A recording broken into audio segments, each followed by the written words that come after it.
am jalqaba. Kophee irra keessatti ajecha hacaaluun kan himatame xilahun yamii hidha umrii guutuu nadaabam maatiin hacaaluu maal jedhu. Murtii kana maatiin adda biraa eegaa hin turre murtii ijoollee kanarratti darbee gama seeraatiin isaan ilaalchatiin ilaallatan qoratanii bira geenyerra jedhanii murtee dabarfataniiru. Naqamteetti dargaggeessi tokko guyyaa tokko cidhisaatiin booda dhabamee reeffi argamu himan. Poolisiin deemanii hoteela keessatti barbaadan dhuma keessa barbaadaa osoo deemanii har'a sa'aatii naannoo sa'aatii 7 ijoolleen laga soorgaa keessatti bishaan keessaa qarqara bu'ee argamee jira. Naannoo daangaa Suudaanii fi Itoophiyaatti reeffi hedduun bishaan keessatti argamee jedhan kanaaf oduu dabalataan waliin tura an Aslii Galgaloo. Dhaggeeffattoonni oduu jalqabaatiin reeffi namoota 30 bisaaniin dhiibamee laga naannoo daangaa Itoophiyaa fi Suudaan daangessuutti argamu jiraatonni gam Suudaanii himan kanneen reeffi isaanii bishaan keessatti mul'atu keessa karaa isaan rukutaman yoo jiraatan kaan immoo harki hidhamee jira jedhan lagi kun naannoo Tigraay bakka finciltoota Tigraay fi loltoonni Itoophiyaa fi kanneen isaan tuumsan ji'ootaan walolaa jiran keessaa beekaa Toomaa gabaas qaba. Sudaanitti Satiit jedhamuun kan beekamu lagni Takazee lixa Tigraay iddoowwan erga waraanni mootummaa federaalaa fi humnoota Tigraay eegaleen booda naannoon Amaaraa dhuunfatee qaxxaamuruun gara Sudaanitti yaa'a. Guyyoota darban laga kana keessaa yoo xiqqaate reeffi namoota 30 olii baafamu Reuters namoota ijaan arganii fi aangawoota Sudaan waabeffachuun gabaaseera. Reeffi kun gama daangaa Sudaaniin kan baafame yoo ta'u bishaaniin dhiibamee akka dhufe himu namoonni ijaan argan. Guyyoota muraasa darban suuraalee fi viidiyoowwan suukanneessoo ta'an reeffa namoota bishaanirra bololi'anii agarsiisu marsaalee hawaasaa irratti qoodamaa ture. Ogeessi fayyaa lammii Itoophiyaa kasadaasa darbee waraana baqachuun gara Sudaan cehee achi jiru Dr. Teewodiroos Tafarraa guyyoota darban reeffa namoota 10 wayita laga keessaa bahu arguu BBC'tti himeera.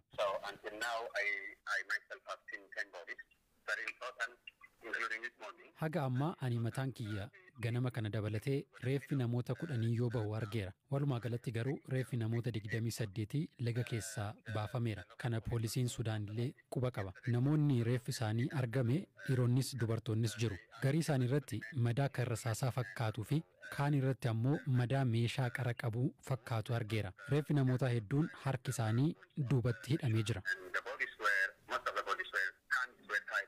Rogeeyyiin dhalattoota Tigraay reeffi namoota kanaa haleellaa sabaan adda baasuun dhalattoota Tigraay irratti lixa Tigraayitti raawwatamedha jedhu. Eenyummaa namoota kanaa adda baasuun ulfaataadha akka jedhu Dr. Teewodiroos namni tokko kan reeffi isaa argame maqaa afaan Tigree Gidey jedhu tumatee akka ture hima. Reeffi namoota kanaa haga guyyoota 7 akka ture ta'uu kennoolles tilmaama isaa hima. Lixa Tigraay keessumaa naannoo Humaraatti dhalattoonni Tigraay haleellaa irratti raawwatamaa jiru dhiyeessuun ammallee gara Sudaan baqachaa jiraachuu kan himu Dr. Teewodiroos guyyoota 3 dura namoonni 29 daangaa cehuun Sudaan gahuu dubbata. Isaan waliin imalaa akka turan namoonni 30 ol garuu milishaa naannoo Amaaraa fi loltoota Eertiraan to'annoo jala oolfamuu dhagahuu hima. Mootummaan Itoophiyaa Humaraatti namoonni nagaa ajjeefamanii lagatti gataman ka jedhu ololadhaa jedha. Wiirtuun odeeffannoo qulqulleessu yeroo waraanni Tigraay eegalu mootummaan hundaa'e suuraawwan sobaa fi sukkanneessotaan dhumaatii Humaraa jedhamee ololaaf TPLF'n marsaalee hawaasaa irratti gadhiifamaa jira jechuun Twitter irratti barreesseera. Mootummaan Itoophiyaa amma dura TPLF reeffa loltoota isaa waraana irratti ajjeefamanii funaanuun akka namoota nagaa ajjeefamanitti dhiyeessuun olola hojjechuuf qophaa'aa jira jechuun beeksisee ture.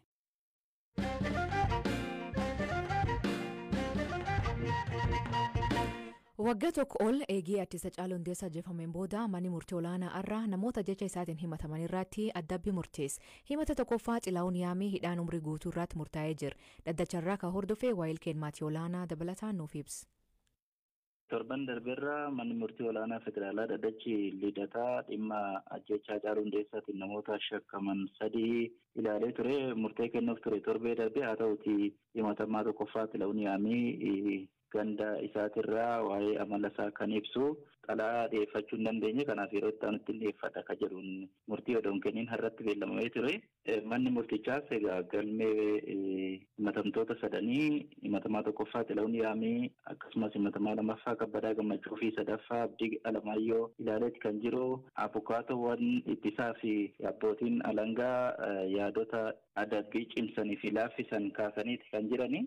Himatamaa tokkoffaa xilahun yamii egaa Hacaaluu Hundeessaa kallattiidhaan irratti dhukaasuudhaan ajjeesee ka jedhu balleessaadha jedhee manni murtii ragaa namaatii fi sanadaa adda addaatiin waan mirkaneeffateef jecha xilahun yamii egaa himata kanarratti yaadota adabbii naaf hir'isu jedhan dhiyeeffateeti kan ture. Kana keessa maatiin bulchaa barumsa waan hin qabneef yakka kana keessatti kan inni hirmaadde hawaasa keessatti amala gaarii qabaa ka jedhu jedhuu fi dhimmoota adda addaa dhiyeeffateeti kan ture. Haa ta'uti manni murtii yaadota dabbii salphisaniif jedhee xilahun yaamii dhiyeeffate kana keessa hawaasa keessatti amala gaarii qaba akka jedhu qabxii tokko qofa kan qabee fi abbootiin alangaa gama isaaniitiin xilahun yaamiis ta'ee himatamtoonni lamaan kabbadaa gammachuuf xilahun yaamii jechuudha. Yakka kana itti yaadanii maallaqa argachuudhaaf jecha mootummaa fonqolchuudhaaf qaamota ABO shanii fi wayyaanee jedhaman wajjin qindaa'anii faayidaa isaaniif hin malle argachuudhaaf jecha itti yaadanii hirmaatan waan ta'eef adabbiin isaanii itti cimuu qaba akka jedhu adabbii itti cimsaniif gaafatanii turanii. Haaluma kanaan egaa yaada gama lamaanii kan dhaggeeffate manni murtii olaanaa federaalaa dhaddacha har'a oleenii xilahun yaamii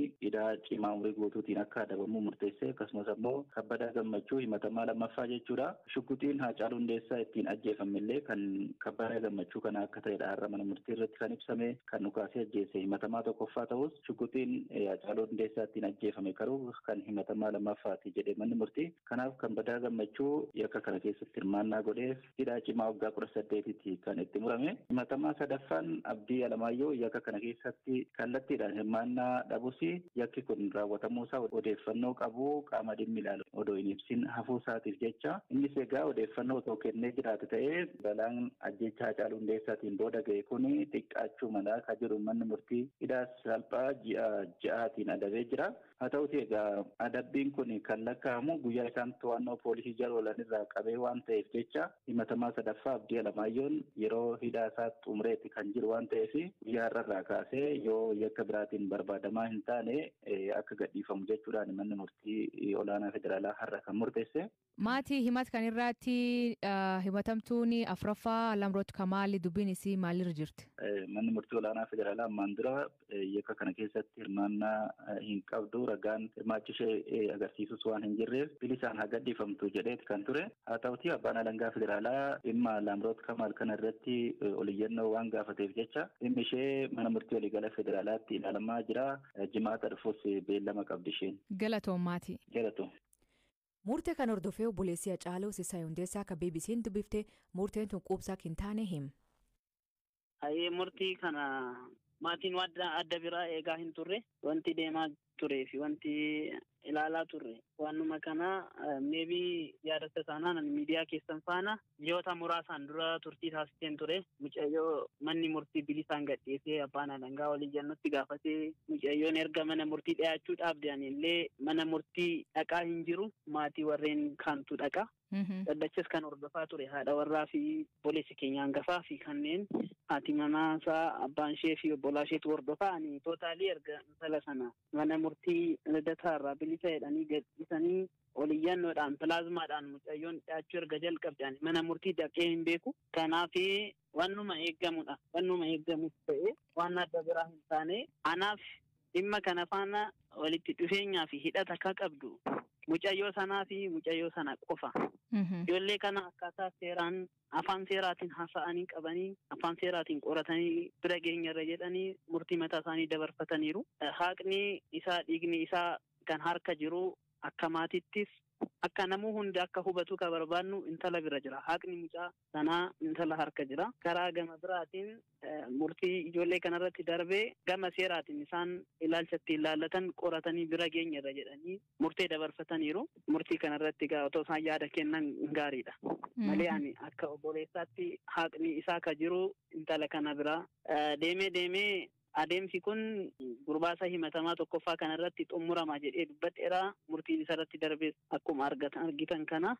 Ulfaadhu Sisaay. Galatooma.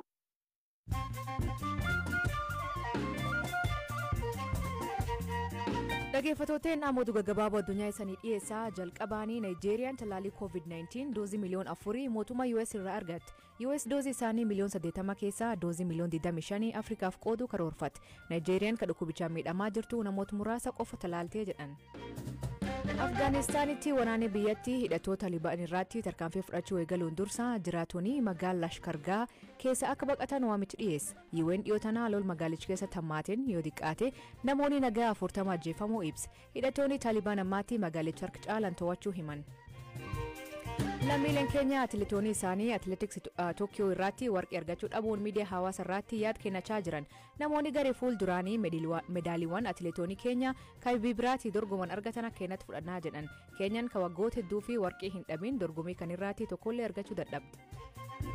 Suudaan kibbaatti miseensonni paarlamaa 580 paarlamaa haaraa hundeeffameetti kakatan hundeeffamaa mammaree kuniin kan miseensota paartii bulchuu fi mormitoota walitti fidu haaldureewwan bar 2018 dhukaas dhaabuuf kaan jaljira.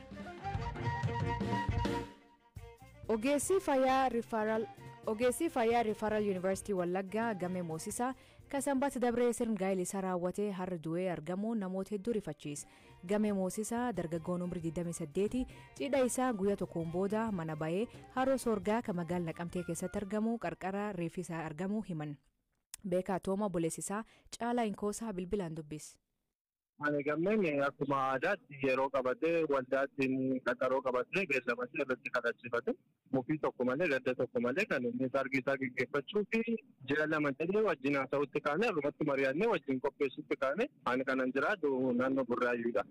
Achoo asuma makiinaa qabanne wajjin deemnee sargii firmaan raawwannee gadda tokko hin qabu mufii tokko hin qabu gara mushurraatiinis ta'ee kallattuu dhumaaniyyuu gadda tokko hin qabu gaafa guyyaa lammaffaa bude gaafa sanbataa akkasuma gammachuu guutuu qaba waan tokko fiizingii fuula isaa irratti illee kan mul'atu jiru jecha dubbannaa minaaminii kan irra darbii jechuudha. Fiizingiin gaddi waan tokko fuula isaa irra hin jiru baay'ee gammada sargiin haala gaariin keessa darbe hundumatti gammadee baqa gaafa saayitiin jaaroodhu gammeen manaa ba'ee saayitii sanatti takkaa ba'ee ba'uuf fe'ennaan goddenyaan isaa deebise lammaffaa irratti immoo miinzoliin saayitii jaatti gara millaashiitti deemama waamamaniiru kanarra miinzeen inni tokko keessa baajaajii fidate baajaajirraa bu'e. Baajajirra sanne bu'ee baajaajima sana deebisee yaabbate gammeen achiin dhaqan jenne kanan dhaqan jenne baajaajima sana yaabbate kallattumaan baajaajii sana wayiin dawwalatee waammatee michi baajaajiin ofiishee dhuftee dhaabatte michi baajaajii dingata karaarraa miinzeen qabatee dhufee yaabbate eessa akka dhaqeeyyuu kanaa booda hin argamne sirkee mana kaa'ee ba'e. Kun yoomidha? Kun gaafa sanbataa naannoo isaatti ja'a. Sanbata guddaa jechuudha? Sanbata guddaa qidaameedha sargiinsa. Gaafa sanbata guddaa sa'a ja'a irratti millaashii deemuuf otoo namoonni qophaa'aa jiran bijaama uffatee jiruun achi booda eessa akka deeme dhabdanii? Eessa akka deeme iyyuu hin dhabne baajaajii yaabbachuu bichaa beenna eessa akka deeme iyyuu namoonni bakka obbolaan hundinuu guutuun laga keessa iyyuu poolisiin deemanii hoteela keessa barbaadan dhuma keessa barbaadaa osoo deemanii guyyaa dhumaatti riizaaltii isaa kanaan agarra har'a sa'aatii naannoo sa'aatii 7 ijoolleen laga soorgaa keessatti bishaan keessaa qarqara bu'ee argamee jira dawwalanii namootatti himnaan namoonni birmatanii deeman achi booda reeffasaa agarree kana inni shakkuu hin dandeenyu waan tokko gochuu hin dandeenyu miirma gaddaa keessa jirra baay'een dhukkubbii addaadha kun muudannoo akkasiin akkas ta'uusaa har'aa sargii keessaa olee boora akkas kana raawwachuusaa koo gammachuu fi gaddaa har'aa boru guyyaa lama gidduutti kana raawwachuusaa hammam namaa dhukkubsire. Reefii dargaggoo Gamee Moosisaa gam Finfinneetti argamee bu'aan qorannoo isaa eegamaa akka jiru maatiin BBC'tti himan.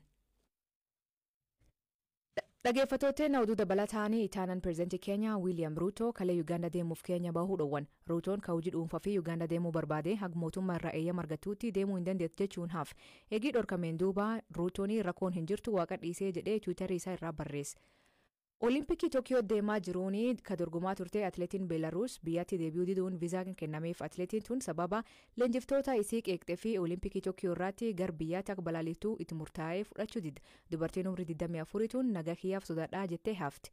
Hanqiin konkolaachistoota hordofee dhaabbileen US konkolaachistoota Afrikaa Kibbaa irraa qacaraa jirti. Lammiileen Afrikaa Kibbaa afaan Ingilizii dubbachuu danda'uu isaaniitiif filatamanii jedhan. Dhaggeeffattoonni sagantaan keenya irraa haganuma torbaan guutuu nu waliin turuu keessaniif ulfaadha isaniin jedha.